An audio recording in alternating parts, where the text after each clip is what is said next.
చెప్పింది రాయలేదు అని చెప్పి సీరియస్ అయిపోవటం. ఇది చెప్పింది సోళ్ళు చెప్పావు సుధా. ఏసీబీ కోర్టులో మీ సోళ్ళు విన్నారు. ఇక్కడ చెప్పింది సోళ్ళు అయితే వినాల్సిన అవసరం ఏంటి? ప్రతి అడ్డమైన చెత్త మనం వాగిన చెత్త అంతా అందులో రాయాలని రూల్ ఉందా? రాయకపోతే అడుగుతావా? తప్పమ్మా, అలా అలగకూడదమ్మా. జడ్జిల మీద అలక పనికిరాదమ్మా. ఇది హైకోర్టు అమ్మా. అది ఈ నిజం తెలుసుకో. ఇది ఏసీబీ కోర్టు కాదమ్మా సుధా, హైకోర్టు అమ్మా. అంచేత మీ మాటలో వాపస్ తీసుకుంటే కాస్త గౌరవం పెరుగుతుందేమో ఆలోచించండి. సరే, ఇక మా సుధా సంగతి పక్కన పెడితే ఇప్పుడు మా మిల్లెట్ ఏమన్నాడు మళ్ళీ చూద్దాం. నిన్న మళ్ళీ మిల్లెట్ అసలు ఈ ఎల్లో పచ్చ దండు కొంపల మీద పడి చాలా దారుణంగా ప్రవర్తిస్తోంది. విషం జరుగుతున్నారు. పూర్వం సేవామిత్ర అని చెప్పి అలాగే చేశారు. చాలా ఓట్లు తీసేశారు. ఓట్లు తీసేస్తే నీకు అంత మెజార్టీ ఎందుకు వద్దాయా? వాళ్ళు తీయలేదు, ఇప్పుడు మనం తీస్తున్నాం. మనం తీస్తున్న దాని గురించి నిన్న తెలుగుదేశం వాళ్ళు కంప్లైంట్ ఇచ్చారు. నా దారిని నేను కూడా వెళ్ళి వైసీపీ తరఫునే, అంటే మా ప్రభుత్వం చేస్తున్న ఈ అక్రమ ఓట్ల గురించి మరి వైసీపీ తరఫునే నేను కూడా వెళ్ళి సెపరేట్ గా వారికి వివరించడం జరిగింది. అసలు ఎలక్షన్ కమిషనర్నే బెదిరించేస్తున్నారు వీళ్ళు. లిక్కర్ కేసులో పెట్టేస్తాం కబద్దా, కంప్లైంట్లు చూసి పక్కనెట్టేయాలమ్మా, యాక్షన్ తీసుకోకూడదు అని చెప్పి మాట్లాడుతున్నారని చెప్పి కూడా నేను అక్కడ చెప్పడం జరిగింది. ఇన్ రైటింగ్ ఇచ్చా. ఫస్ట్ వీక్ లో వస్తా అన్నారు. ఎటువంటి చర్యలు ఉంటాయో చూద్దాం. సరే, ఇక్కడ సజ్జర్ గారు మీరు ఇంతవరకు అలా ట్రై చేశారు. అప్పుడు మేము కంప్లైంట్లు ఇచ్చి చాలా ఓట్లు 50 లక్షల ఓట్లు మీరు అలా చేస్తే ఫ్రాడ్, 30 లక్షల ఫ్రాడ్ను మేము సరిచేయగలిగాం, కాకపోతే ఏమైపోయి ఉండేది ఫలితం అన్నారు. ఇప్పుడు ఈ సేవామిత్రులు లేకపోతే అటువంటివి కాకుండా బాబు భరోసా భవిష్యత్ గ్యారంటీ అని చెప్పి అన్ని అబద్దం చెప్తున్నారు. దీని మీద కేసు పెట్టాలి, సైబర్ కేసు పెట్టాలట. ఎందుకంటే వీళ్ళు లెక్కలు చెప్తున్నారట. బాబు వస్తే నీకు ఫలానా బెనిఫిట్లు వస్తే ఈ 5 సంవత్సరాల్లో నీకు ప్రతి కుటుంబానికి మీరు 2,60,000 రూపాయలు మీరు సంపాదించుకుంటున్నారు అని చెప్పి స్లిప్లు ఇస్తున్నారట. ఇస్తారా? అది ఏం చెప్పి నువ్వు చెప్తున్నావు కదా, ఇప్పుడు మంచి జరిగిందంటేనే ఓటేయండి, మంచి జరగకపోతే మీ బిడ్డని పక్కన పెట్టండి అని చెప్తున్నావు కదా. ప్రతి కుటుంబానికి అంటే 2,35,000 కోట్లు కుటుంబానికి డైరెక్ట్ గా ఇచ్చారన్నాడు కదా. 1 కోటి కుటుంబాలకు ఇచ్చాడనుకో, 2,35,000 ఇచ్చాడు కదా. చెప్పు, ఆయన 2,60 వేస్తానన్నాడు. 2,30 బదులు 30,000 పెంచాడు ఆయన. అంటే అభివృద్ధి కూడా ఉంటుంది కాబట్టి ఇంకా సంక్షేమం బెటర్గా చేయగలనని చెప్పి ఆయన అనుకుని మా వాడు క్లెయిమ్ చేసిన దాని మీద 30,000 ఎక్కువ క్లెయిమ్ చేశారు. అంత మాత్రానికి సైబర్ కేసు పెడతావా? ఎలాంటి అసలు జగన్మోహన్ రెడ్డిని చూసి నేర్చుకోమంటావా? జగన్మోహన్ రెడ్డి చేయగలిగితే చేస్తానంటాడట, చేయలేకపోతే చేయలేనంట అంట. అందుకని వీళ్ళు చేయలేరని చెప్పి సజ్జలు అనేసి నువ్వు చేయలేవు అన్నందుకు నువ్వు చేయలేవని మా జగన్మోహన్ రెడ్డి లాగా నువ్వు కూడా ఒప్పుకుని ఓడిపోవాలంటున్నాడు. ఏం మాట్లాడుతున్నాడో, ఎందుకు మాట్లాడుతున్నాడో, అసలు లాకర్లో పెట్టేశాడా అనేది అర్థం కావట్లా. సో మరి ఇది సజ్జల వాచ.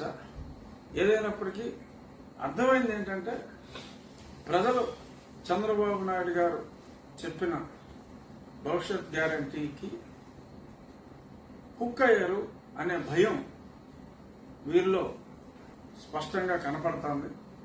అందుకని మళ్ళీ ఆయన ప్రజల్లోకి వచ్చి ఆయనే డైరెక్ట్గా భవిష్యత్తు గ్యారంటీ నేను ఈ రకంగా చేస్తానని చెప్తారు. చెప్తే ప్రజలు విశ్వసిస్తారు. విశ్వసిస్తే ఓటేస్తారు. ఓటేస్తే మనం పూర్తిగా సంకనానికి పోతాం అనే భయంతో ఈ సుప్రీంకోర్టులో మళ్ళీ ఈ కేసులు ఇవన్నీ వేయటం జరిగిందని చెప్పి చంటి పిల్లోడు కూడా అర్థమయ్యే రీతిలో ఈ సాక్షి రాతలు ఉన్నాయి. ప్రజలు అన్ని గ్రహిస్తున్నారు. సో కాబట్టి ఇబ్బంది ఏమీ లేదు. ఆయన విజయం ఖాయం అని చెప్పి ఇవాళ సజ్జల అంటే నిన్న సజ్జల మాట్లాడిన బేల మాటలు, సుధా మాట్లాడిన బోడి మాటలు చూస్తే మనకి సమజైనది. ఇంకొకటి ఆంధ్రప్రదేశ్లో బాబు స్పోర్ట్స్ విజయవాడలో స్టేడియం ఉంది, అలా రకరకాల స్టేడియంస్ ఉన్నాయి, వైజాగ్లో స్టేడియం ఉంది. అవన్నిటికీ కూడా ఇక్కడి నుంచి పేర్లు మారిపోతున్నాయి. జీవో ఇష్యూ చేశారు. శాప్ కంట్రోల్లో ఎక్కడెక్కడ ఎటువంటి క్రీడా ప్రాంగణాలు ఉన్నాయో అవన్నిటికీ కూడా జగనన్న క్రీడా ప్రాంగణాలుగా మారుస్తారట. మరి మార్చేశారట ఆల్రెడీ. సో రాజశేఖర రెడ్డి గారు డాక్టర్ చదువుకున్నాడు కాబట్టి ఎన్టీఆర్ యూనివర్సిటీకి వైఎస్ఆర్ యూనివర్సిటీ అని చెప్పి మార్చారు. సరే ఆ స్కీములకి జగనన్న పేరు పెట్టుకున్నాడు, ఓకే. ఈ క్రీడా ప్రాంగణానికి జగనన్న పేరు ఎందుకు పెట్టాడు అని నాకు అసలు డౌట్ వచ్చింది. ఇతనేమన్నా ఆటగాడా అని ఆరాధించాను. నాకు మరి తెలుసు కదా చిన్నప్పటి నుంచి, మరి ఇతనితో ఎవరెవరు ఆడుకున్నారో అందరూ నాకు తెలుసు. ఏంటో ఏమాత్రం ఆడేవాడు మా సీఎం అని అడిగా. ఆ క్రికెట్ ఆడేవాడు రాజు గారు పుట్టి బ్యాటింగే, 3వ బాల్కి అవుట్ అయిపోయేవాడు, కానీ అవుట్ కాదనేవాడు. ఉన్నంతసేపు అవుట్ అయినా నేను అవుట్ కాదు ఏ బాల్ అని కొట్టినంతసేపు కొట్టి వెళ్ళిపోయేవాడు.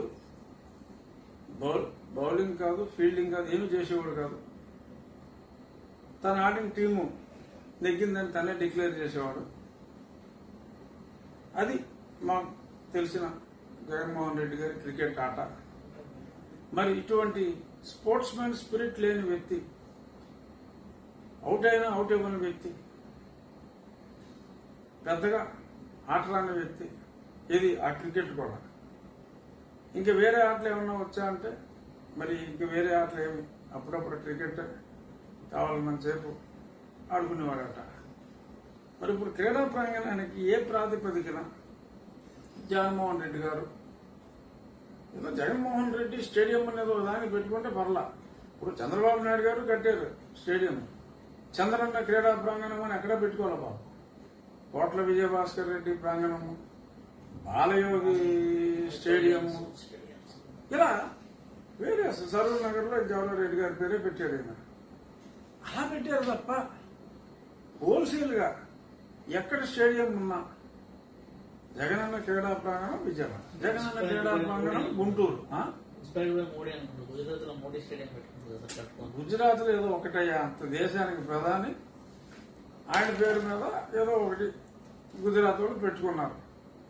ఈయన ముఖ్యమంత్రి ఉండగా పెట్టేసుకున్నాడు కదా. మోడీ గారు ఆయన ముఖ్యమంత్రి ఉండగా పెట్టుకోలే, ఆయన అలాంటి వాటికి దూరంగా ఉంటారు.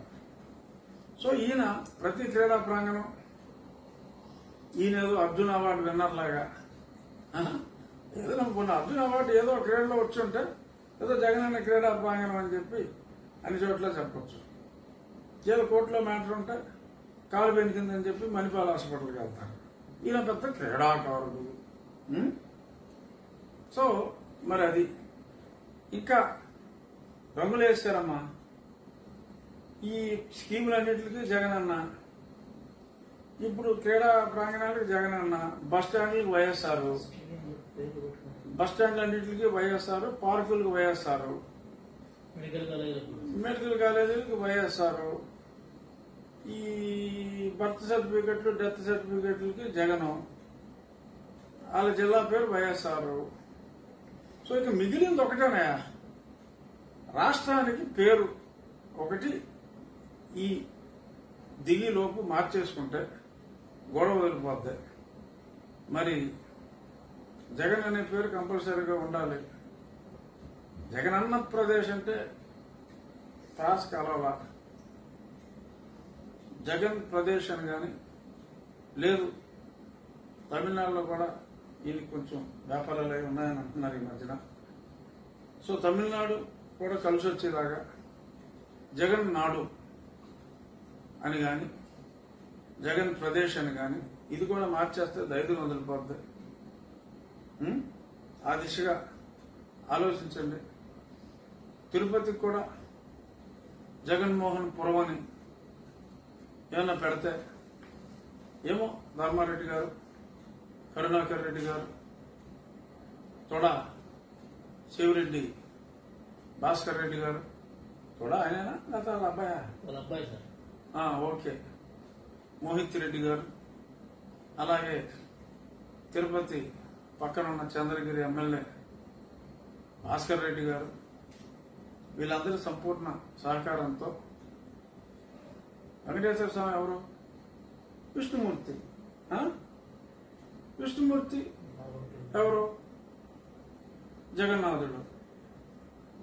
జగన్నాథుడు ఎవరు? జగన్మోహనుడు. తప్పే ఉంది.